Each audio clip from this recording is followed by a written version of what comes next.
Namaskar. Hello and welcome to PGurus channel. I'm your host Sree Iyer. Joining me today is a new guest. He's known to the world on YouTube as the person who runs govt, Anupam Mishra ji, and he is joining us from Prayagraj. Let's welcome Anupam ji. Namaskar Anupam ji, how are you? Namaskar, sir. Very nice of you to have me over. Anupam ji, I've been trying to get hold of you for a few weeks. I was lucky that, I got the right number, and then when I called and you were nice enough to pick it up, and then we hit it off. Now today we have this conversation. Viewers, Anupam ji has grown up in Prayagraj, or what used to be Allahabad.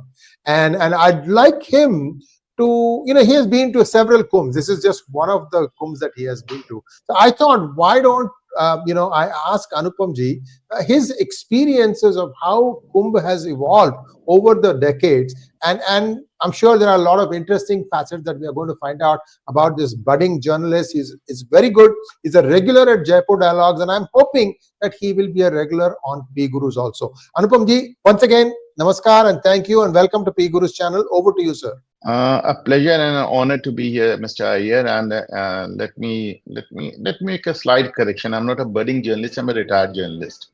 So,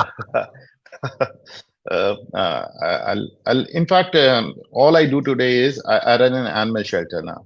So I was into a lot of things. I went into engineering, then law, and then journalism, and finally retired from everything. More into this animal health thing now. So coming back to this Kumbh Mela thing. So you must realize that this is a 12-year occurrence in Prayagraj and 3 other places, as we know, 𝗏𝗏, 𝗏𝗏𝗏, 𝗏𝗏𝗏. But as far as Prayagraj is concerned, we have a mela every year. That is known as Magh Mela. The Magh ka Mahina, that 1 month, which is known as Magh, we have a mela every year. Now that mela is known as Magh Mela every year. It is called 𝗟𝗚𝗡𝗐 in every 6 years, and then a 𝗚𝗚𝗡𝗐 every 12 years. What Yogi government has done is that 𝗟𝗚𝗡𝗐 has been renamed as Kumbh, and that 𝗚𝗚𝗡𝗐 has been renamed as Mahakumbh. Okay, so we have a mini Kumbh every year. Every year from Makar Sankranti to Shivratri, that is nearly 45 days, from 14th of January to 28th of February. We have 42, 44, 45 days every year, and that is a Magh Mela. Every 6 years, it converts into 𝗟𝗚𝗡𝗐, and every 12 years, it is 𝗚𝗚𝗡𝗐. I hope I'm being clear, Mr. Iyer. Yes. Okay. So it's practically the same Mela with a new nomenclature every 6 years and every 12 years.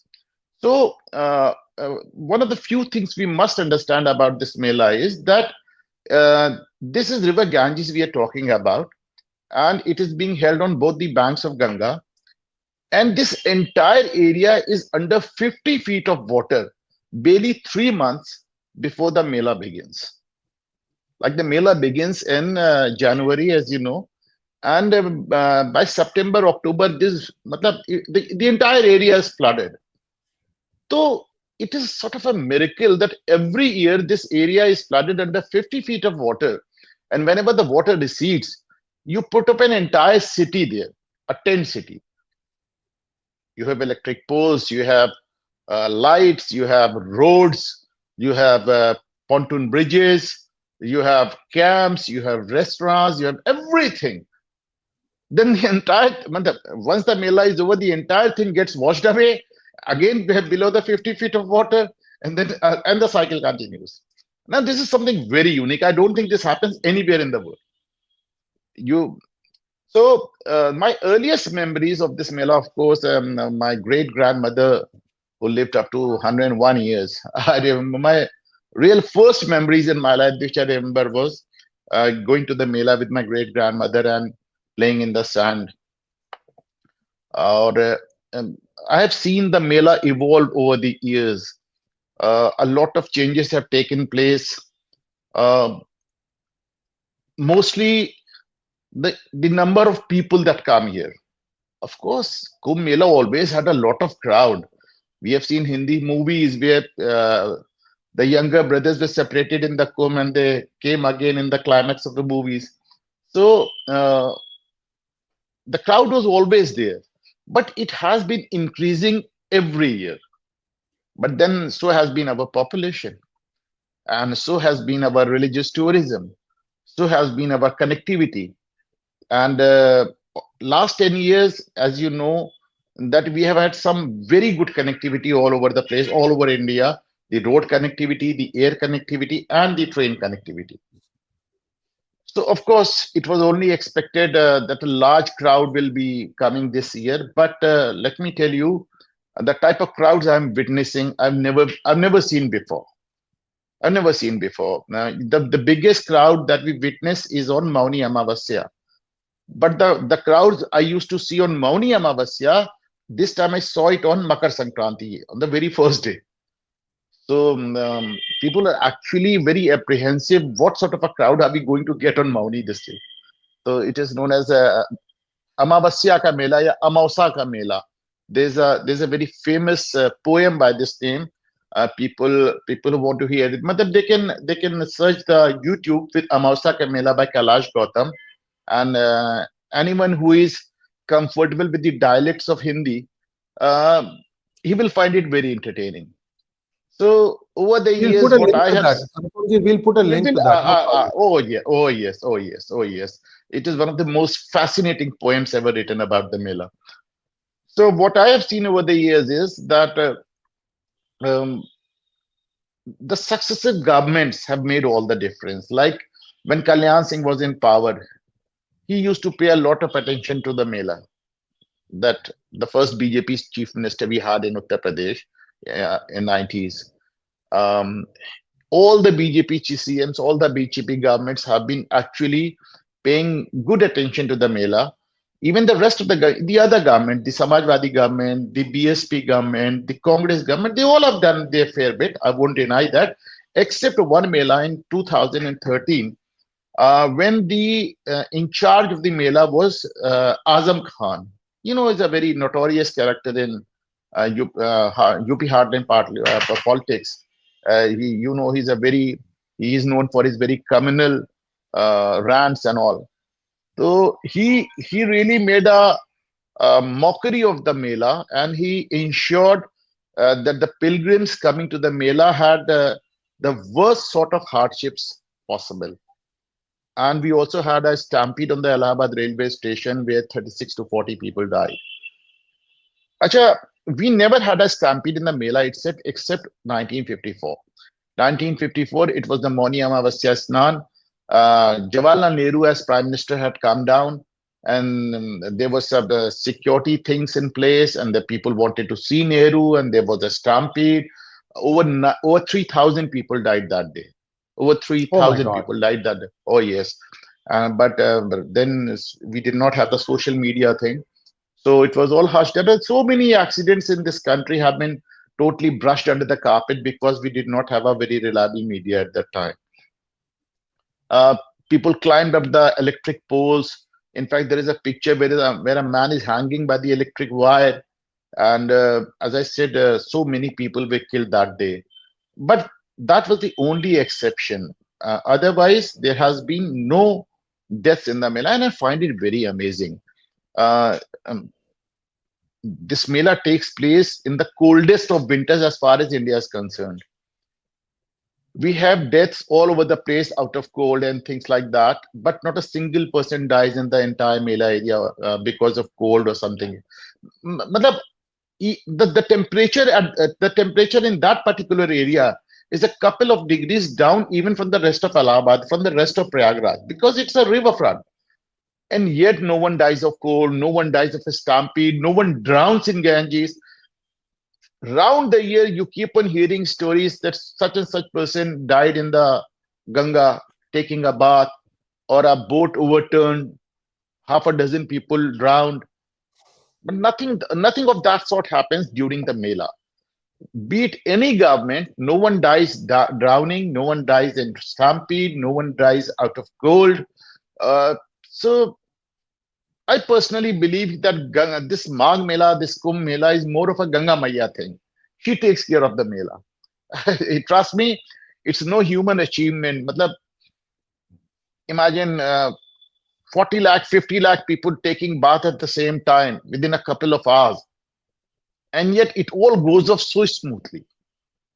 So it's a wonderful thing, of course. And as I said, that Mela has changed in a lot of ways, and especially after Yogi Adityanath took over, he gave it a very professional look. Acha, I think nearly 15 years back, we had a permanent Mela authority here. Like all the other development authorities, we had a Mela authority here. So we had permanent fixtures, permanent officers posted here, and they keep on preparing them. They keep on making preparations throughout the year about regarding the next Mela. So it is more of a professional job now. What I remember from my childhood, it was not so professional, but then it was an altogether different time and different age. We used to enjoy it. We were not into so much of these facilities. We could walk for hours. We could walk. We could run, and we could travel long distances. We were kids, so that is a very happy memory, of course. But as far as this purity of water is concerned, uh, this time the water which I am seeing right now in Sangam and in Ganges, I believe it has been there like this after decades, at least 30, 40 years. Um, Beach में it was so dirty, it was so polluted that it was only your faith that made you take a dip there. Otherwise, you wouldn't want to step in there.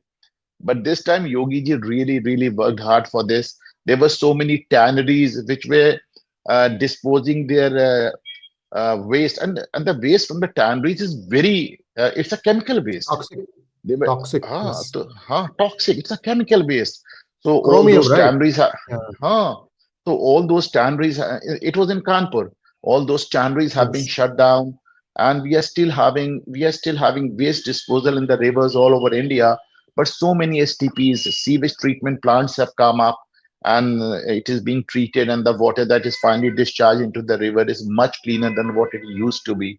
So that way, this purification, and the government has always pumped in, has really pumped in billions and billions of rupees into this purification of Ganga. And I must say it has paid dividends. It's much cleaner now, much better to have a bath. And you saw how Yogi went there, and he did that Ashman where you take some water and you drink it. Yeah. And as you can see that yesterday he went to Delhi and he challenged Arvind Kejriwal that look how I went to the Mela, I do the Achman with Ganga water, Ganga Jal. Can you do the same with Yamuna Jal here in Delhi? Can you do that? He challenged Arvind Kejriwal. So Yogi did a fantastic job, and the Mela has been evolving over the years in terms of traffic, in terms of crowds, in terms of management. And one thing that I specifically like about the Mela is that you come across a culture which, despite being in India, you don't see other times. You come across people, you come across saints, you come across nagas, you come across various akhadas, you come across various type of people who are otherwise not seen throughout the year. And it's a real pleasure being there. But if you really want to enjoy the Mela, you must live there for at least a week, and you should go around on foot, visiting different camps. And some place it is the Ram Katha going on, Bhagavad going on. Some places it is the Ras Leela. Ras Leela, I hope you understand that Oh, yes, Krishna I Radha do. thing. I do. Krishna Radha Yeah. thing. So the Ras Leela going on, and different saints sitting there, and they are preaching some wonderful things. So things you don't even come across on YouTube and TV. So it has been a wonderful journey all along, Mr. Iyer.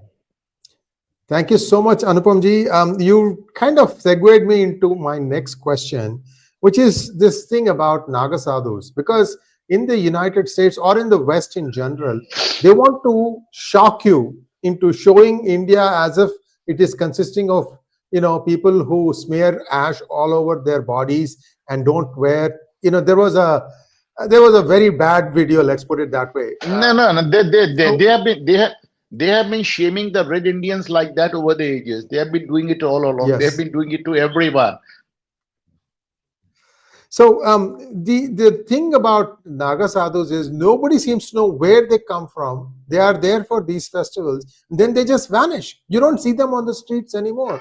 And what exactly is the Diksha that they have? Because I'd like some of them to come down deep south. There is a Kumar temple, Tirupparam, which is supposed to be a very holy temple. And there, the Muslims have gone there. They have laid claim to it under Waqf. Second is they are eating meat, cooking and eating meat there. This is not their place. They have so many other places they can do it. I would like some of the Nagasadhus to come down south. We'll be happy to host them. To just show them, like, look, not everybody is just going to, murmur and mutter and go away. Some will take you on. So tell us a little bit about where do they actually go back? I mean, they go back in the Himalayas. Is that the right way to say it, or is there more to it than that? There is more to it, but that is the perfect way of saying it. They go back to the Himalayas where they come from, and this is pretty cool. Matlab that the type of temperature they have, and they still wear nothing, and it is a very tough initiation into this Naga Sampradaya. It's not easy. You are made to take so many tests. You're tested on so many issues and so many frontiers, and finally you are allowed to join the community. It's not easy at all, I tell you. It's not easy being accommodated there, and definitely it's not an easy life. But these Nagas have been having a history. They have been the foremost fighters for Sanatan over the ages. And today itself, I'm planning to go there again. And I'm sort of making a small documentary on these Nagas, which I'll definitely share with you. And I'll be sending you some clippings and some videos.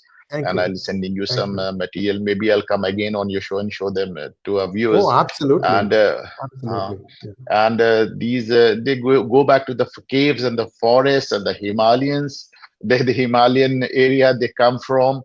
And these guys have been sort of the fighters for Sanatan, the very early fighters for Sanatan over the years.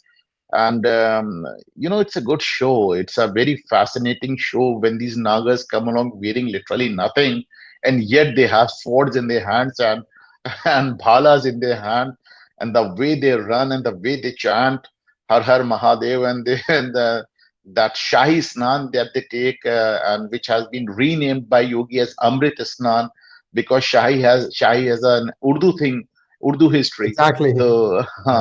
So it has been renamed by Yogi government as Amrit Snan, and it's a very fearsome sight, and a very, to me, it is a very rejuvenating sight, because I see the defenders of Sanatan there, and they have a very beautiful history and a very complicated initiation, and the sainthood that they live in. It's not an easy life, I tell you. But let me come back to you with a lot more details, visuals, pictures on this Naga Akhada. Wonderful, and we look forward to it, Anupamji. And thank you so much for giving us your experiences of having seen so many Kumbhs. And viewers, I'm hoping, I'm sure Anupamji will be coming back and gracing our channel periodically, and we'll have much more stuff. In fact, Prayagraj is probably going to be the fulcrum around which a lot of the politics in Uttar Pradesh, as well as perhaps India, till at least the next election, I see 2027, right? 2029 is the Lok Sabha, 2027 for Uttar Pradesh. So there's a lot that needs to be. Prayagraj has been the fulcrum for a very long time. You see, Matlab, even Akbar had to build a fort here. The entire freedom movement, it's centered around Allahabad, and now it is finally got its own name back. I started a newspaper some 28 years back, and that time I called my newspaper Prayagraj Times. The city has been renamed as Prayagraj barely 4 or 5 years back, but I brought out that newspaper 28 years back, Prayagraj Times. Very nice, very nice. Thank you so much, Anupamji, and viewers will be back with Anupamji shortly. And please like, share, and subscribe to our channel. Anupamji, what a pleasure to have you on our channel, sir. Looking forward to many more such hangouts. Thank you, sir. Thank you.